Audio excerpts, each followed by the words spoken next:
నమస్కారం వి తెలుగు న్యూస్ కి స్వాగతం. హెడ్లైన్ చూద్దాం.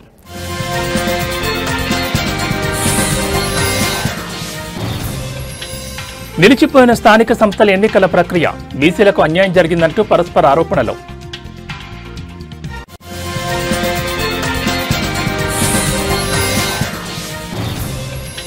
ఉపాధ్యాయ నియామకాలపై నిరుద్యోగులకు శుభవార్త, డిఎస్సీ నోటిఫికేషన్పై మంత్రి నారా లోకేష్ కీలక ప్రకటన.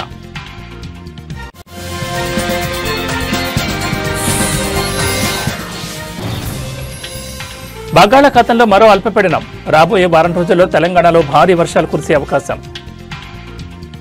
ఉత్కంఠభరితంగా మారిన స్థానిక సంస్థల ఎన్నికల ప్రక్రియను హైకోర్టు నిలిపివేసింది. స్థానిక సంస్థల్లో బీసీలకు 42% రిజర్వేషన్లు కల్పిస్తూ రాష్ట్ర ప్రభుత్వం జారీ చేసిన జీవో 9పై స్టే విధిస్తూ గురువారం మధ్యంతర ఉత్తర్వులు జారీ చేసింది. జీవోపై స్టే ఇవ్వడంతో ఎన్నికల ప్రక్రియ నిలిచిపోయింది. మొత్తం రిజర్వేషన్లు 50 దాటరాదని సుప్రీంకోర్టు విధించిన పరిమితిని రాష్ట్ర ప్రభుత్వం ఉల్లంఘించిందన్న పిటిషనర్ల వాదనలతో హైకోర్టు ఏకీభవించింది. దీనిపై వివరణ ఇవ్వాలని రాష్ట్ర ప్రభుత్వానికి నోటీసులు జారీ చేసింది. కౌంటర్ దాఖలు చేయడానికి ప్రభుత్వానికి 4 వారాలు, ప్రభుత్వ కౌంటర్కు ప్రత్యుత్తరం ఇవ్వడానికి పిటిషనర్లకు 2 వారాల సమయం ఇచ్చింది. విచారణను 6 వారాలకు వాయిదా వేసింది. బీసీ రిజర్వేషన్లకు మద్దతుగా బీసీ నాయకులు, బీసీ సంఘాలు దాఖలు చేసిన దాదాపు 60 ఇంప్లీట్ పిటిషన్లను విచారణకు స్వీకరిస్తున్నట్లు హైకోర్టు పేర్కొంది. స్థానిక సంస్థల్లో బీసీలకు 42% రిజర్వేషన్లు కల్పిస్తూ రాష్ట్ర ప్రభుత్వం జారీ చేసిన జీవోను సవాల్ చేస్తూ బుట్టెంగారి మాధవరెడ్డి తదితరులు హైకోర్టులో దాదాపు 10 పిటిషన్లు దాఖలు చేశారు. బుధవారం వాదనలు ముగియకపోవడంతో గురువారం మధ్యాహ్నం 2:15 నుంచి chief justice Aparesh Kumar Singh, justice మొహియుద్దీన్ల ధర్మాసనం విచారణ కొనసాగించింది. రాష్ట్ర ప్రభుత్వం తరపున advocate general A Sudarshan Reddy వాదనలు వినిపించారు.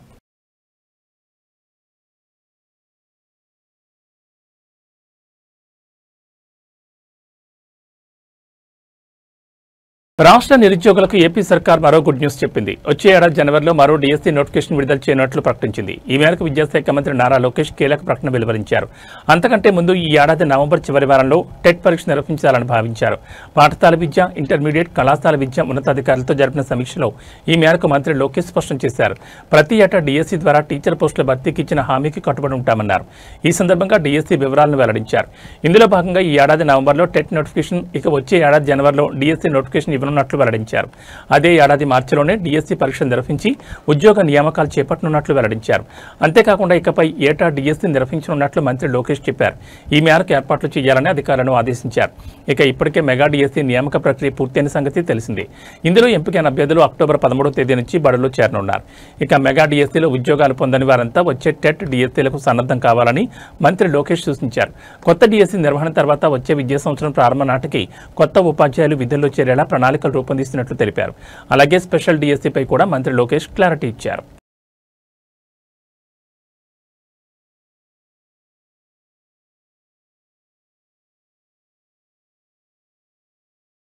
తెలంగాణ జిల్లాలో మళ్లీ భారీ వర్షాలు కురిసే అవకాశం ఉందని హైదరాబాద్ వాతావరణ కేంద్రం తెలిపింది. బంగాళాఖాతంలో ఏర్పడిన ఉపరితల ఆవర్తనం రేపటికి అల్పపీడనంగా మారనుందని, దీని ప్రభావంతో వచ్చే వారం రాష్ట్రంలో భారీ వర్షాలు కురుస్తాయని ప్రకటన విడుదల చేసింది. ఛత్తీస్గఢ్ నుంచి గల్ఫ్ ఆఫ్ మన్నార్ వరకు తెలుగు రాష్ట్రాల మీదుగా ద్రోణి, బంగాళాఖాతంలో మరో ఆవర్తనం ఉన్నాయి.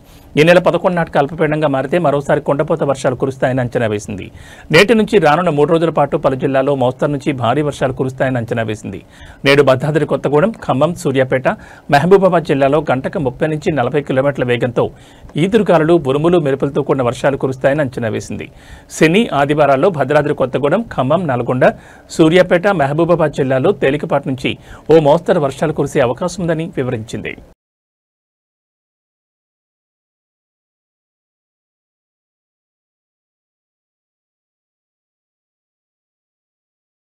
ప్రపంచవ్యాప్తంగా ఎంతో ప్రతిష్టాత్మకంగా భావించే నోబెల్ శాంతి బహుమతి విజేతను ఈ రోజు ప్రకటించనున్నారు. శాంతి కోసం కృషి చేసిన మహనీయులు ఎవరు, ఈసారి ఈ గౌరవం ఎవరికి దక్కుతుందని ఉత్కంఠ సర్వత్రా నెలకొంది. మరోవైపు గాజాలో శాంతి నెలకొల్పేందుకు అమెరికా మాజీ అధ్యక్షుడు డొనాల్డ్ ట్రంప్ ప్రతిపాదించిన ప్రణాళికపై భారత ప్రధాని నరేంద్ర మోడీ ప్రత్యేకంగా అభినందనలు తెలియజేయడం అంతర్జాతీయంగా చర్చనీయాంశమైంది.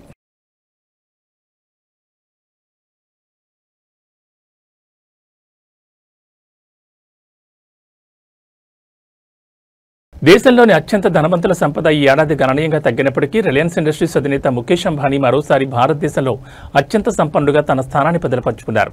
అంతర్జాతీయ మ్యాగజైన్ ఫోర్బ్స్ తాజాగా విడుదల చేసిన భారత 100 మంది అత్యంత ధనవంతుల జాబితా 2025 ఈ వివరాలు వెల్లడించింది. ఫోర్బ్స్ నివేదిక ప్రకారం ముఖేష్ అంబానీ $105 బిలియన్ అంటే సుమారు 9.32 లక్షల కోట్ల నికర సంపత్తో అగ్రస్థానంలో నిలిచారు. గత ఏడాదితో పోలిస్తే ఆయన ఆస్తి 12% మేర తగ్గినప్పటికీ దేశంలో $100 బిలియన్ క్లబ్లో ఉన్న ఏకైక వ్యక్తి ఆయనే కావడం విశేషం. Adani group chairman Gautam Adani $92 billion సంపత్తో రెండో స్థానాన్ని దక్కించుకున్నారు. OP Jindal group chairman Savitri Jindal కుటుంబం $40.2 బిలియన్ మూడో స్థానంలో నిలవగా టాప్ 10లో ఉన్న ఏకైక మహిళగా నిలిచారు.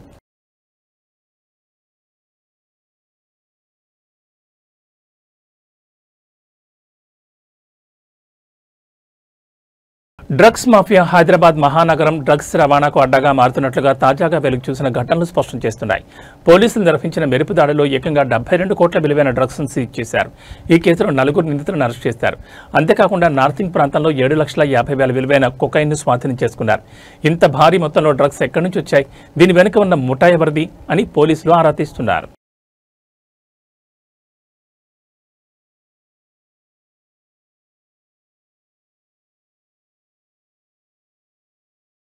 నల్గొండ జిల్లాలోని చిట్యాల ఎంఆర్ఓ కృష్ణ అవినీతి నిరోధక శాఖ అధికారులకు రెడ్ హ్యాండెడ్గా పట్టుబడ్డాడు. రైతు నుంచి 2 లక్షల లంచం డిమాండ్ చేసిన ఎంఆర్ఓను గురువారం నాడు చిట్యాల కార్యాలయంలో జరిగిన ఆకస్మిక దాడిలో ఏసీబీ అధికారులు అదుపులోకి తీసుకున్నారు.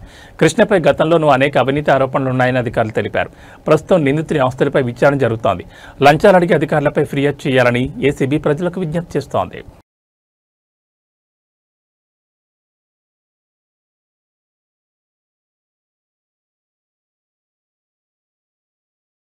ఖమ్మం జిల్లాలో జరిగిన దారుణ హత్య కేసు విచారణలో పోలీసులు గుర్తించిన షాకింగ్ వివరాలు సాంకేతికత దుర్వినియోగానికి అద్దం పడుతున్నాయి.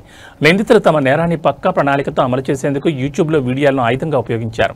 పోలీసుల దర్యాప్తులో తేలిన వివరాల ప్రకారం నిందితులు ప్రధానంగా 2 అంశాలపై యూట్యూబ్లో శోధించి వీడియోలు చూశారు. హత్యను ఎలా చేయాలి, తక్కువ శబ్దం తక్కువ ప్రతిఘటనతో నేరాన్ని ఎలా పూర్తి చేయాలని అనే అంశాలపై వీడియోలు చూశారు. హత్యకు ఉపయోగించే ఆయుధాలను ఎలా ఎంచుకోవాలి మరియు వాటిని ఎలా ఉపయోగించాలి అనే వివరాలను కూడా వారు యూట్యూబ్ ద్వారా నేర్చుకున్నారు. నేరం తర్వాత పోలీసులకు దొరకకుండా ఎలా తప్పించుకోవాలి, ఆధారాలు లేకుండా మృతదేహాన్ని లేదా నేరం జరిగిన ప్రదేశాన్ని ఎలా శుభ్రం చేయాలి అనే అంశాలపై ఎక్కువగా శోధించారు. వేలిముద్రలు, డిఎన్ఏ వంటి కీలక ఆధారాలు మిగలకుండా ఉండేందుకు తీసుకోవాల్సిన జాగ్రత్తల గురించి వీరు ఆ వీడియోల ద్వారా తెలుసుకున్నారు. ఫోరెన్సిక్ ఆధారాలను ఎలా చెరిపివేయాలనే దానిపై వారికి అవగాహన పెరిగింది. పోలీసులు నిందితుల మొబైల్ ఫోన్లలోని బ్రౌజింగ్ హిస్టరీ మరియు యూట్యూబ్ వాచ్ హిస్టరీని క్షుణ్ణంగా పరిశీలించినప్పుడు ఈ నిజాలు వెలుగులోకి వచ్చాయి. టెక్నాలజీ, ముఖ్యంగా ఆన్లైన్ కంటెంట్ నేరాలకు శిక్షణ వేదికగా మారుతున్న తీరుపై ఇది తీవ్ర ఆందోళన పెంచుతోంది.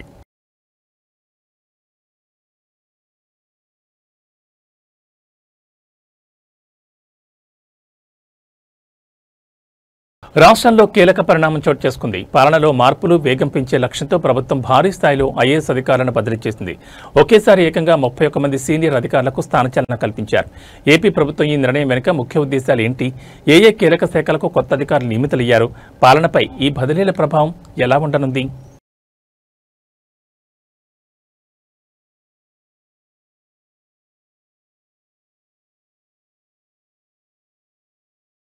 ఆంధ్రప్రదేశ్ పాలనలో కీలక బాధ్యతలు చేపట్టిన ఉప ముఖ్యమంత్రి జనసేన అధినేత పవన్ కళ్యాణ్ క్షేత్రస్థాయి పర్యటనలో ప్రజలకు అండగా నిలుస్తున్నారు.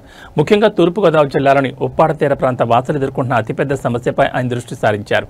ఎన్నో ఏళ్లుగా పరిష్కారం కాని ఈ సమస్యను కేవలం 100 రోజుల్లో పరిష్కరిస్తానని పవన్ కళ్యాణ్ గట్టి హామీ ఇచ్చారు. ప్రజా సమస్యలపై ఆయన చూపుతున్న వేగం, చిత్తశుద్ధిని ఈ హామీ స్పష్టం చేస్తోంది.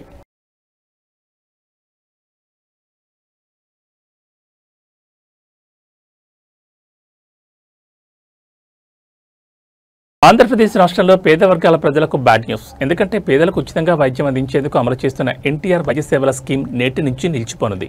ఈ మేరకు ఆంధ్రప్రదేశ్ స్పెషాలిటీ ఆసుపత్రుల అసోసియేషన్ నిర్ణయం తీసుకుంది.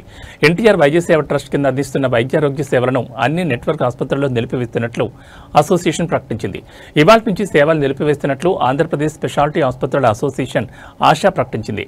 నెట్వర్క్ ఆసుపత్రులకు ఎన్టీఆర్ వైద్య సేవ ట్రస్ట్ ద్వారా ప్రభుత్వం చెల్లించాల్సిన బకాయిలు 2,700 కోట్ల పైనే ఉన్నాయని, నెల నెలా బకాయిలు పెరుగుతున్నా ఉపశమనం కలిగించే చర్యలు ప్రభుత్వం చేపట్టడం లేదని, బకాయిలు రోజురోజుకు పెరుగుతున్న నేపథ్యంలో వాటిని విడుదల చేసే వరకు ఎన్టీఆర్ వైద్య సేవా పథకం కింద వైద్య సేవలు నిలిపివేయడం జరుగుతుందని ఆశా అధ్యక్ష కార్యదర్శులు కె విజయ్ కుమార్, సిహెచ్ అవినాష్ తెలిపారు.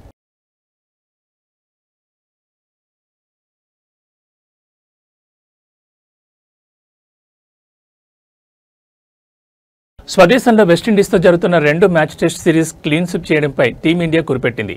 ఇప్పటికే అహ్మదాబాద్లో ముగిసిన మొదటి టెస్టులో ఘన విజయం సాధించిన భారత్ ఈ మ్యాచ్లోనూ గెలిచి ఐసీసీ వరల్డ్ టెస్ట్ ఛాంపియన్షిప్ 2025-27 సైకిల్లో పాయింట్లను పెంచుకునేందుకు సిద్ధమైంది. ఇందులో భాగంగా ఢిల్లీలోని అరుణ్ జైట్లీ స్టేడియం వేదికగా జరుగుతున్న 2వ టెస్టులో టాస్ గెలిచిన కెప్టెన్ శుభ్మన్ గిల్ బ్యాటింగ్ ఎంచుకున్నాడు. దీంతో జైస్వాల్, రాహుల్ మరోసారి జట్టుకు శుభారంభాన్ని అందించనున్నారు.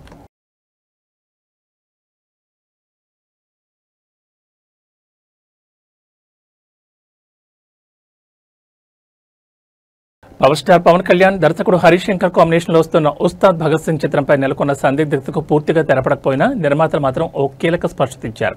పవన్ కళ్యాణ్ తన షూటింగ్ భాగాన్ని ఇప్పటికే పూర్తి చేశారు. ప్రస్తుతం సినిమా చిత్రీకరణలో మరో 20 నుంచి 25 రోజుల పని మిగిలింది. నిర్మాత రవికిరణ్ మాట్లాడుతూ ప్రేక్షకులకు అనుకూలంగా ఉండే సరైన డేట్ని చూసి సినిమాను విడుదల చేస్తామని స్పష్టం చేశారు. వారు ఇంకా అధికారిక విడుదల తేదీని నిర్ణయించలేదు. ఈ చిత్రం 2026 సమ్మర్ సెలవుల్లో ప్రేక్షకుల ముందుకు వచ్చే అవకాశం ఉందని సినీ వర్గాల్లో గట్టి చర్చ జరుగుతోంది. గతంలో 2026 మహాశివరాత్రికి విడుదలవుతుందన్న వార్తలు వచ్చినా అది కేవలం ప్రచారం మాత్రమేనని నిర్మాత తేల్చి చెప్పారు. దీపావళి పండుగ సందర్భంగా లేదా ఈ నెలలోని సినిమా విడుదల తేదీపై అధికారిక ప్రకటన వచ్చే అవకాశం ఉందని కూడా వార్తలు వస్తున్నాయి.